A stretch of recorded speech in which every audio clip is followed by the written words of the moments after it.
અરે યાર જો ને એક વસ્તુ એની જગ્યા ઉપર નથી એટલે પૂછવું તો પડે ને. રૂમાલ નથી, મોજા નથી, પાવર બેંક ગાયબ છે, વોચ નથી મળી રહી. હા તો મોજા નથી મળતા, રૂમાલ નથી મળતું તો તમે જાતે પણ શોધી શકો છો ને.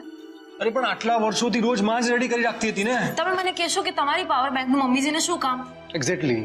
જો કામ ન હોય તો મારી વસ્તુને અડવાની શું જરૂર, એની જગ્યા બદલવાની શું જરૂર? એટલે તમારી પાવર બેંક મમ્મીજીએ લીધી છે અને કશક મૂકી દીધી છે જાણી જોઈને.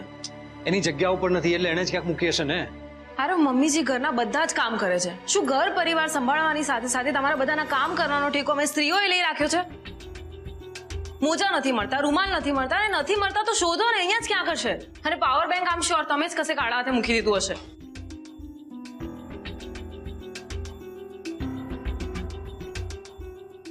આ વોચ આની ઉપર ફોલ્ડર હતું પણ ના મળે એટલે મમ્મીજીના નામની બૂમાબૂમ કરવાની. આમ શ્યોર આ મમ્મીજીએ તો નહીં જ કર્યું હોય, રાઈટ?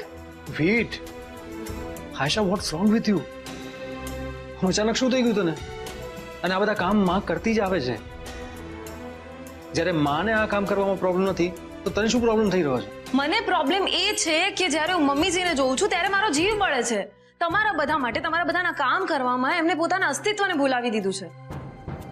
એમને પોતાના માટે જીવવાનું, વિચારવાનું બંધ કરી દીધું છે.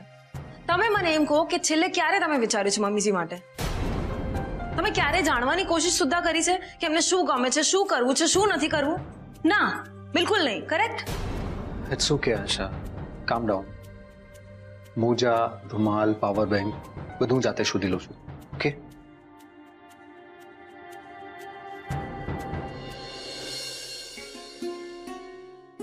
પહેલા છે ને આ બધી કેરીને આપણે ધોઈ નાખીએ અને કોરી કરી નાખીએ, પછી ટુકડા કરીશું.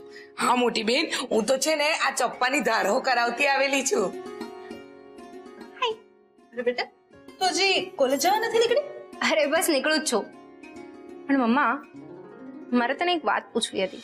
બોલ ને બેટા. મમ્મા, આઈ નો કે જે કાંઈ પણ થયું એ પછી મારી વાત ઉપર ભરોસો આવવો એ અઘરું છે અને હું સમજી શકું છું.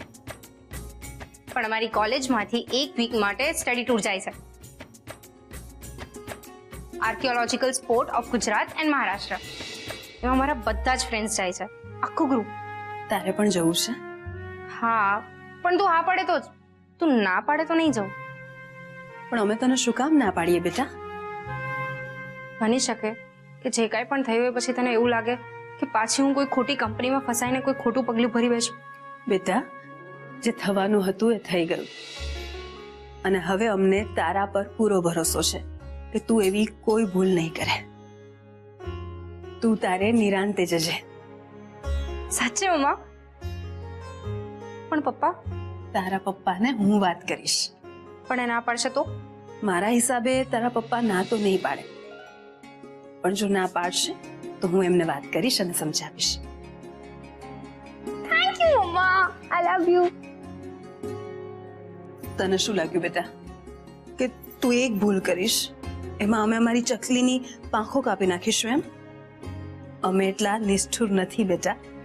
આજ તો તારા દિવસો છે હરવા ફરવાના, પણ આ હરવા ફરવાની સાથે જે કંઈ પણ શીખવા મળે ને એ પણ એકદમ ધ્યાન દઈને શીખજે અને સમયનો સદુપયોગ કરજે. ઓકે મમ્મા, આઈ પ્રોમિસ. હું તમને લોકોને જરાય ડિસઅપોઇન્ટ નહીં કરું. હવે હું નીકળું? તારું ધ્યાન રાખજે. ટાઈમસર આવી જઈશ. Okay, by.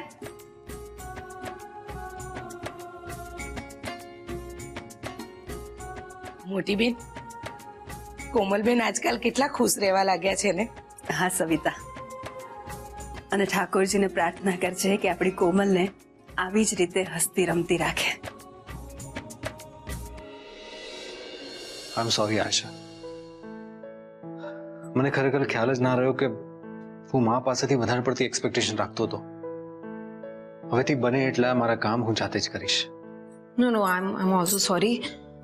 અને મેં જે કાંઈ પણ કીધું એ મારા કે મમ્મીજીના સ્વાર્થ માટે નથી કીધું.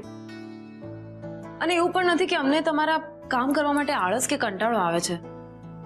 ઇટ્સ જસ્ટ દેટ તમે સેલ્ફ ડિપેન્ડન્ટ બનશો તો તમારા માટે જ સારું છે. And I am sorry once again.